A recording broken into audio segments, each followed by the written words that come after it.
إن الحمد لله نحمده ونستعينه ونستغفره ونعوذ بالله من شرور أنفسنا ومن سيئات أعمالنا من يهده الله فلا مضل له ومن يضلل فلا هادي له أشهد أن لا إله إلا الله وأشهد أن محمدًا عبده ورسوله أما بعد فإن خير الحديث كتاب الله وخير الهدي هدي محمد صلى الله عليه وسلم وشر الأمور محدثاتها فإن كل محدثة بدعة وكل بدعة ضلالة وكل ضلالة في النار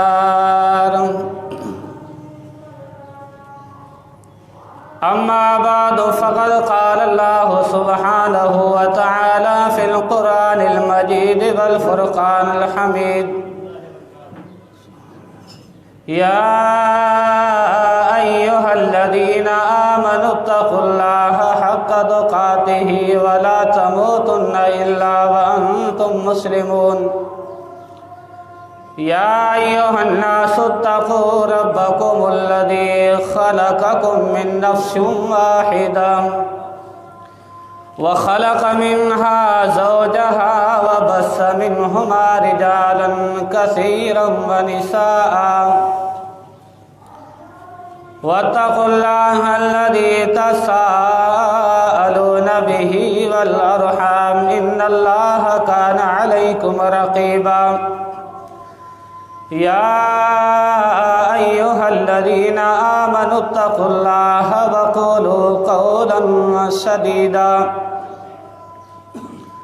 يصلح لكم أعمالكم ويغفر لكم ذنوبكم ومن يطع الله ورسوله فقد فاز فوزا عظيما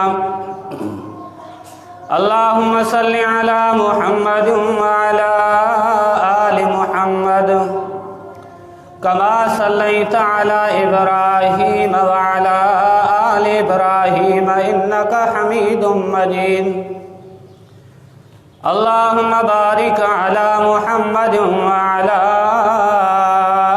آل محمد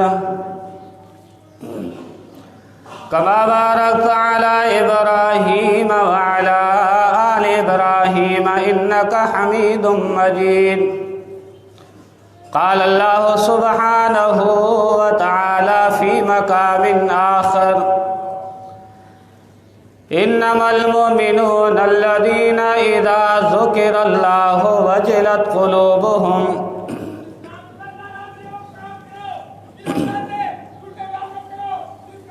إذا ذكر الله وجلت قلوبهم وإذا تليت عليهم آياته زادتهم إيمانا وعلى ربهم يتوكلون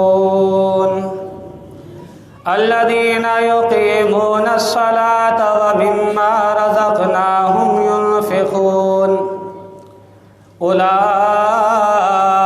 هم المؤمنون حقا لهم درجات عند ربهم ومغفرة ورزق كريم رب اشرح لي صدري ويسر لي أمري واحلل عقدة من لساني يفقه قولي رب زدني علما رب زدني علما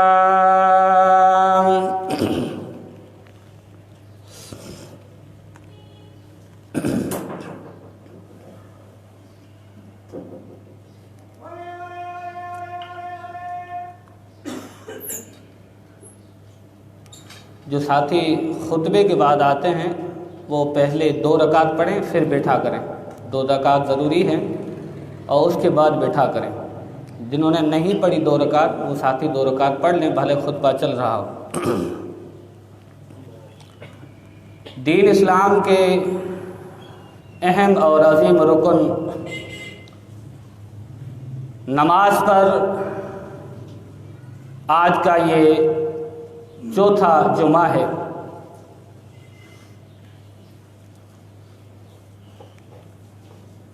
نماز کی اہمیت اور عظمت اور فضیلت اس کی فوائد پر آپ نے مسلسل 3 جمعات سے یہ گفتگو سن رہے ہیں. اللہ رب العالمین سے ہم سب دعاگو ہیں کہ اللہ رب العالمین اس کی ہوئی نصیحتوں پر مجھے اور آپ کو عمل کی توفیق عطا فرمائے. انسان کے مسلمان ہونے کے بعد اللہ رب العالمین نے اگر کسی عمل کے ذریعے انسان کو نیک اعمال کے بہت زیادہ ذرائع عطا کیے ہیں تو وہ ذریعہ اور وہ دروازہ نماز ہے. صحابہ کرام رضوان اللہ علیہم اجمعین کی زندگیوں پر اگر ہم غور کریں، کتاب المغازی کے اندر امام بخاری رحمہ اللہ نے ایک صحابی کا واقعہ نقل کیا ہے کہ ان کے دشمنوں نے اور کفار نے صحابی کو کہا کہ سولی پر لٹکا رہے تھے، زندگی جانے کا خطرہ اور دنیا کو ہمیشہ کے لیے چھوڑنا ہے اور آخرت کی طرف اس کو روانہ ہونا ہے. اللہ کے دشمنوں نے اللہ کے نبی کے اس پیارے صحابی سے پوچھا کہ کوئی آخری تمنا ہو تو کہہ دو. کہا کہ تمنا صرف یہ ہے مجھے اجازت دی جائے کہ اپنے زندگی کی آخری لمحات نماز کے ذریعے گزار کر پھر مجھے بھلے سولی پر لٹکا دو. 2 رکعتیں مجھے ادا کرنے دو. 2 رکعتیں پڑھنے کے بعد مجھے بھلے سولی پر لٹکا دینا. صحابہ کرام کی سوچ اور ان کی فکر یہ تھی کہ زندگی کا آخری اگر کوئی عمل ہو تو وہ نماز ہو. حالانکہ یہ نماز 2 رکعتیں آخری یہ کوئی فرض نہیں تھی، لیکن اس کی یہی تمنا تھی آخری سجدوں کے ذریعے بھی اپنے رب کو یاد کر کے کل قیامت والے دن اسی عالم کے اندر اپنے رب سے میں جا کر ملاقات کروں. یہی طرف میرے اندر اور آپ کے اندر بھی ہونی چاہیے کہ زندگی کے کسی بھی موڑ پر ایسا لمحہ اللہ نہ لائے جس لمحے کے اندر میں اور آپ اس نماز سے غافل ہو جائیں، نماز کی فکر بھلا بیٹھیں. چاہے وہ ہمارے شادیوں کے دن ہوں، چاہے وہ ہمارے دن سفر کے دن ہو، چاہے وہ دن ہمارے پریشانیوں کے دن ہو، غموں اور مصائب کے دن ہو، لیکن ہر حوالے سے دل اور دماغ کے اندر یہ انسان کو سوچ ہو کہ ابھی آذان ہوگی، ابھی اطلاع آئے گی، ابھی بلاوا آئے گا اور میں مسجد کی طرف رک کر کے اپنے رب کو راضی کروں گا، یاد کروں گا. یہی سوچ جس انسان نے اپنے دل اور دماغ کے اندر بٹھا لی وہ انسان یقیناً کامیاب ہو گیا. پہلے والے جمعے کے اندر میں نے قیام کے حوالے سے گفتگو کی تھی. آج اسی عنوان کو آگے چلاتے ہوئے رکوع کا تذکرہ، دوسرا رکن ہے نماز کا. بندہ جب اس رکوع کے اندر جاتا ہے یہ نمازی کو عظمتیں حاصل ہوتی ہیں. رکوع وہی کرتا ہے جو نماز پڑھتا ہے۔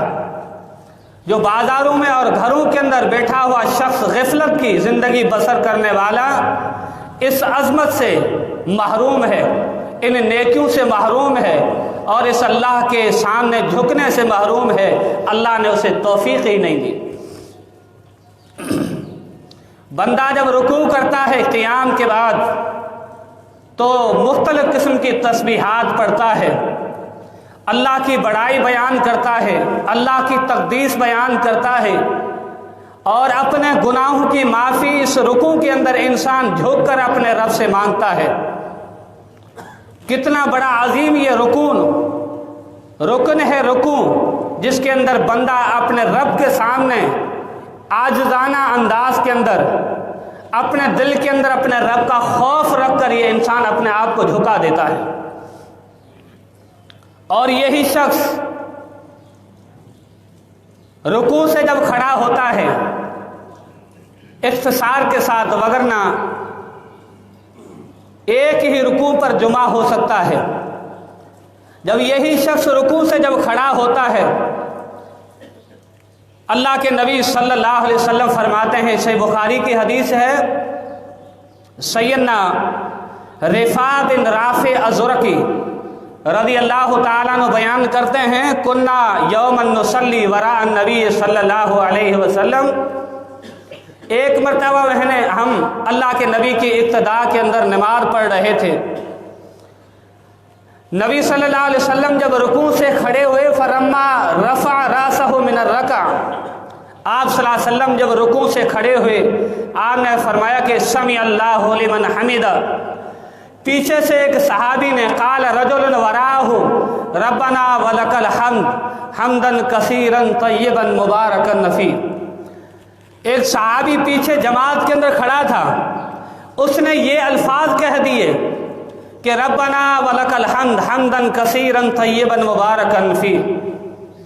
حدیث کے الفاظ ہیں فلما انصرف، اللہ کے نبی صلی اللہ علیہ وسلم نماز پڑھانے کے بعد جب آپ صلی اللہ علیہ وسلم مڑے، آپ نے فرمایا کہ من المتکلم، یہ دعا پڑھنے والا صحابی کون تھا تم میں سے؟ اور صحابی نے کہا کہ انا یا رسول اللہ، اللہ کے رسول یہ دعا میں نے پڑھی تھی، دعا میں نے پڑھی تھی۔ لوگ رکوع سے کھڑے ہو کر اسی دعا پر اتفاق کرتے ہیں کہ سمیع اللہ لمن حمدہ ربنا ولک الحمد، بس حمد پر ان کی بریک لگ جاتی ہے، آگے کی دعا نہیں۔ میں آپ کو وہ دعا بتلا رہا ہوں جو اللہ کے نبی صلی اللہ علیہ وسلم سے ثابت ہے، صحیح بخاری کے اندر ہے، صحابی نے پڑھا تھا ربنا ولک الحمد حمدا کثیرا طیبا مبارکا فیہ، کہ ربنا ولک الحمد، اے پالنے والے رب ساری تعریفیں تیرے لیے ہیں، حمدن کثیرن، بہت زیادہ تعریفات، مبارکن، بابرکت ہے تیری ذات۔ یہ اس صحابی نے یہ دعا پڑھی تھی۔ اللہ کے نبی صلی اللہ علیہ وسلم نے فرمایا کہ میں نے 30 سے زیادہ فرشتوں کو دیکھا، وہ تیری اس دعا کو لکھنے کے اندر سبقت لے رہے تھے۔ ہر فرشتہ یہ کہہ رہا تھا یہ دعا میں نوٹ کروں گا، دوسرا فرشتہ کہہ رہا تھا یہ دعا میں نوٹ کروں گا، تیسرا کہہ رہا تھا میں نوٹ کروں گا۔ 30 سے زیادہ فرشتوں کو میں نے دیکھا، وہ اس دعا کو لکھنے کے اندر ایک دوسرے سے سبقت لے رہے تھے۔ کیا ہم نے سوچا ہے کتنی عظیم دعائیں ہیں جو پڑھنے کی وجہ سے اس اجر و ثواب اور ان تعریفاتی کلمات کو وہ فرشتے ایک دوسرے کے اندر مقابلہ کر رہے ہیں۔ یہ الفاظ اللہ کے سامنے میں پیش کروں گا، پہلے یہ میں لکھوں گا، ایسی ایسی عظیم دعائیں ہیں۔ اور بھی کئی دعائیں رکوع سے کھڑے ہونے کی ہے۔